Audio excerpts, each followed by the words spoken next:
Assalamualaikum warahmatullahi wabarakatuh. Perkenalkan, nama saya Lisa Rahmatul Aziza. Di sini saya mewakili kelompok 1 akan mempresentasikan mengenai argumen pluralisme agama. Nah, mengenai pembahasan yang pertama, yaitu kita akan membahas tentang pengertian dari pluralisme agama itu sendiri.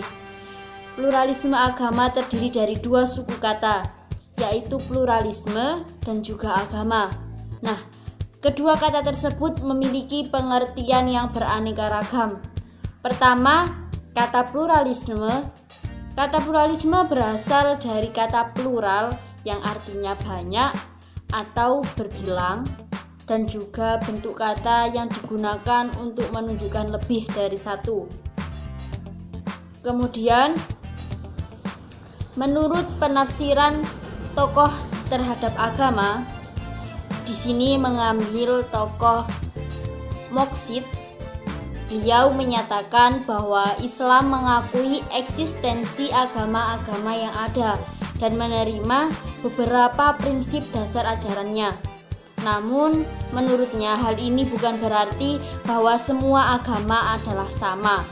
Sebab setiap agama memiliki kekhasan, keunikan, dan karakteristik yang membedakan satu dengan yang lainnya, di mana menurutnya setiap agama itu lahir dalam konteks historis dan tantangannya masing-masing. Menurut Moqsid juga, semua agama, terutama yang berada dalam rumpun tradisi Abrahamik, mengarah kepada tujuan yang sama, yakni kemaslahatan dunia dan juga akhirat.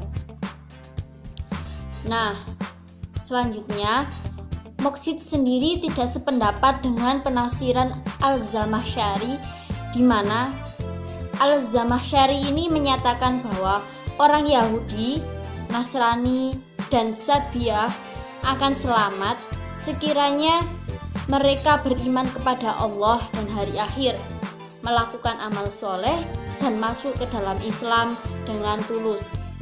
Selain itu, Moqsid juga menyanggah pendapat dari Ibnu Katsir dan Al-Tabari yang mengatakan bahwa ukuran keimanan orang Yahudi adalah jika mereka berpegangan kepada Taurat dan Sunnah Nabi Musa hingga datang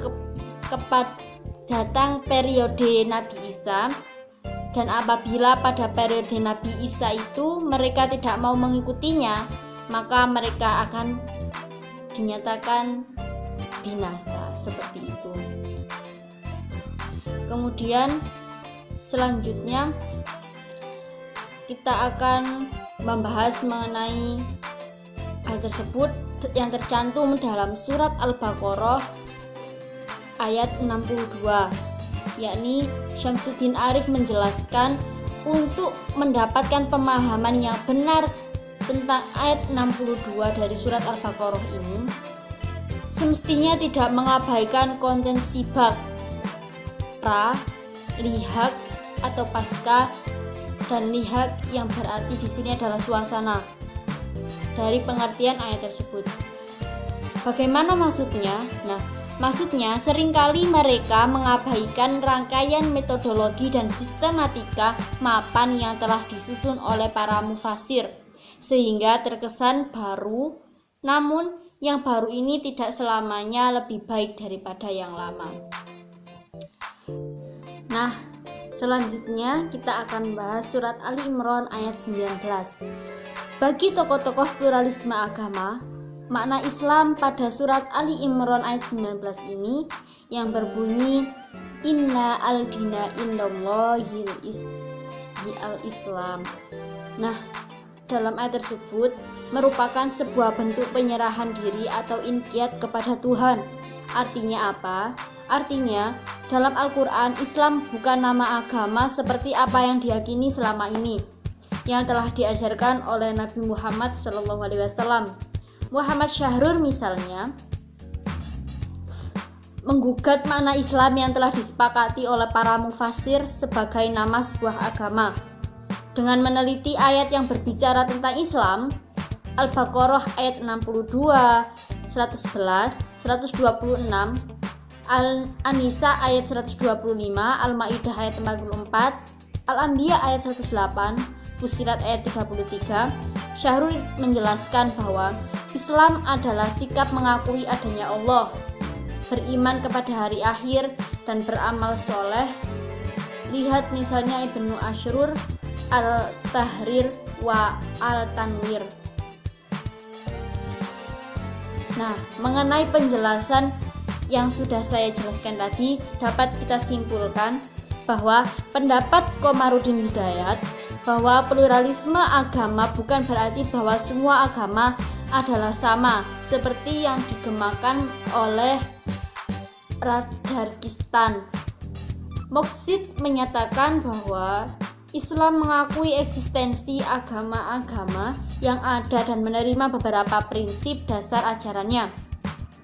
Namun, menurutnya hal ini bukan berarti bahwa semua agama adalah sama, sebab setiap agama pastinya memiliki kekhasan, keunikan, serta karakteristik yang membedakan satu dengan yang lainnya.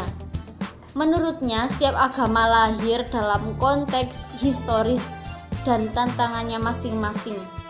Walaupun demikian, menurut Moksid ini, semua agama, terutama yang berada dalam rumpun tradisi Abrahamik, itu dianggapnya mengarah kepada tujuan yang sama, yakni kemaslahatan dunia dan juga kemaslahatan akhirat.